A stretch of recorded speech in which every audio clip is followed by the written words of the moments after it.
Salut les espions, bienvenue dans La Promesse est pour vous, pour cette première semaine placée sous le hashtag Élévation, où on a pris pour décision d'étudier le règlement intérieur du disciple de Christ de l'école du Saint-Esprit. On va tout de suite s'en référer à ce règlement qu'on trouve dans la Bible.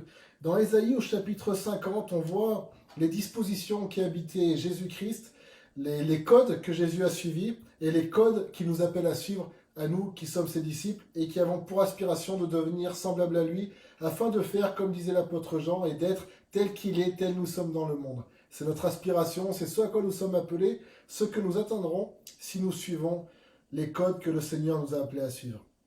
Au verset 4 d'Ésaïe 50, il est dit « Le Seigneur l'Éternel m'a donné une langue exercée pour que je sache soutenir par la parole celui qui est abattu.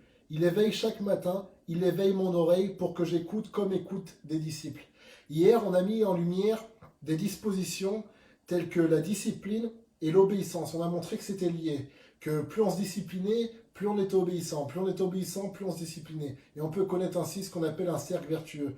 On doit être obéissant et discipliné. Pourquoi? Parce que dans toute école, si on ne l'est pas, malheureusement, on se fait virer. Donc dans l'école, on doit respecter le directeur, mais dans l'école, on doit aussi respecter les différents professeur que le directeur a placé dans cette école. C'est exactement l'image que le Seigneur nous a donnée. Jésus est le directeur et il a placé des professeurs qui sont les ministres, les frères et sœurs, les personnes que Jésus a placées en autorité dans l'Église et aussi en autorité sur notre vie pour nous faire croître et non pour gouverner sur nous, mais au contraire pour nous aider à nous élever auprès du Seigneur. Une deuxième disposition que j'aimerais relever aujourd'hui, c'est tout ce qui concerne l'écoute et la parole. Pourquoi le Seigneur met au travers de ce passage d'Ésaïe 50, verset 4, en corrélation le fait d'avoir une langue exercée et le fait d'avoir une oreille qui sache écouter comme doivent écouter les disciples. Un texte très connu de Deutéronome, excusez-moi, c'est ce qu'on appelle le schéma Israël. Écoute Israël, c'est la prière juive. Écoute l'Israël, le Seigneur l'Éternel est un, le Seigneur notre Dieu est un. Amen.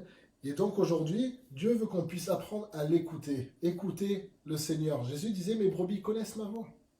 Mes brebis connaissent ma voix. Pour pouvoir la connaître et entendre sa voix, il faut écouter. Donc le Seigneur nous appelle à savoir écouter, écouter sa parole, écouter la raison. On voit dans le livre des Proverbes, dans les premiers chapitres, que la sagesse appelle et elle dit, écoutez-moi. On doit apprendre à écouter la raison de Dieu, on doit apprendre à écouter la foi. Aujourd'hui, on a souvent la foi et l'incrédulité qui viennent nous parler. Qui est-ce qu'on va décider d'écouter? On doit aussi apprendre à écouter les gens. On doit aussi apprendre à écouter notre environnement, dire voilà, qu'est-ce qui se passe? Vous connaissez cette expression, apprends à écouter ton corps. Lorsque tu es trop fatigué, il y a un moment, ton corps il dit stop, tu dois apprendre à être à l'écoute. C'est une disposition d'écoute. Et lorsque tu écoutes bien correctement, en réalité, tu te mets à avoir un sens de l'analyse qui devient aiguisé. L'écoute est une réelle école de l'analyse. Lorsque tu t'apprends à écouter le Seigneur, à t'écouter toi-même, à écouter ton prochain, à écouter tout ce qui se passe, tout ce qui forme ton environnement, physique ou spirituel, alors tu te mets à comprendre les choses. Dans la parole, on comprend par l'écoute. La foi vient de ce qu'on entend. Ce qu'on entend vient de la parole de Dieu. Donc c'est pas forcément ce qu'on voit qui nous aide à comprendre, c'est ce qu'on entend. C'est-à-dire que c'est un sens de l'analyse. Et une fois qu'on a bien analysé les choses, alors la parole qu'on dira sera à propos. La Bible dit qu'il est bon d'avoir une parole à propos. Quelqu'un qui dit une parole juste, au bon moment, de la bonne manière, avec les bons mots. Et comment tu peux arriver à ce stade-là en ayant un bon sens de l'écoute? Pas simplement de l'écoute verbale, mais aussi du non-verbal, de ce qui n'est pas dit. Tu dis, il y a des silences qui en disent plus que des mots. Il y a des silences de Dieu, même quand tu pries, que tu cherches la réponse de Dieu. Il y a certains silences qui en disent long. Comme quand tu parles à certains frères et sœurs, ou même à des gens du dehors. Certains silences veulent tout dire. Il faut que tu apprennes à écouter et à mettre des mots là où les hommes ne savent pas en mettre. On dit que le Saint-Esprit prie en nous par des soupirs et par des soupirs. Pourquoi? Parce qu'il n'y a pas de mots pour exprimer. Mais il le fait par des soupirs. Pour exprimer ce qui se passe, pour exprimer sa volonté, son désir. Et on doit apprendre à quelque part traduire ces soupirs. Amen. Dont le don de l'interprétation des langues, par exemple. De la même manière, on doit apprendre aussi à écouter, à analyser ce qui se passe, à analyser ce qui se passe dans le monde spirituel. Il y a des temps aussi, il y a des saisons, de dire tiens, il y a eu un changement là, j'ai l'impression qu'il se passe quelque chose de différent. Hop, on traduit ça et ensuite on peut l'exprimer. Et voilà ce que le Seigneur veut nous apprendre aujourd'hui, je le crois en tout cas, et je vous invite à creuser cette dimension-là. Comme je vous disais, le but de ces vidéos, c'est pas un enseignement, c'est de lancer une idée, comme on l'a dit au tout début de rapport de mission, c'est pas un Facebook à polémique, mais c'est vraiment dans cette volonté de partager ensemble et de croître dans le Seigneur. On prend ce qui est bon, on retire ce qui est mauvais, et on avance. C'est ce que je vous invite à faire dans ce qui est dit aussi.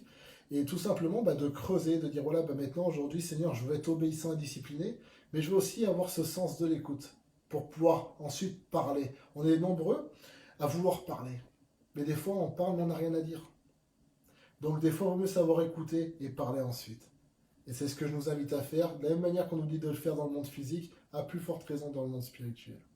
Voilà, soyez bénis et n'oubliez pas, encore une fois, toutes ces promesses de la parole de Dieu.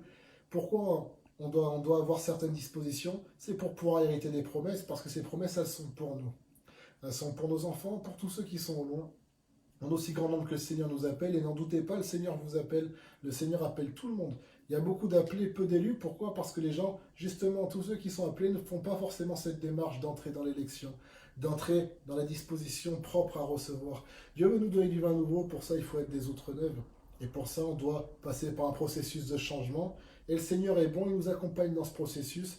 Et le Seigneur ne veut pas non plus nous mentir. Il nous montre dans sa parole, voilà ce que j'attends d'un disciple. Et c'est mes disciples qui me suivent, c'est pas la foule. Veux-tu être de mes disciples? Oui, tu fais bien, mais voilà ce qu'il faut, voilà les conditions à remplir. Est-ce que tu es prêt à rentrer dans cette prépa du royaume des cieux? Si tu es prêt, alors allons-y ensemble, parce que c'est notre désir à nous aussi. Soyez bénis.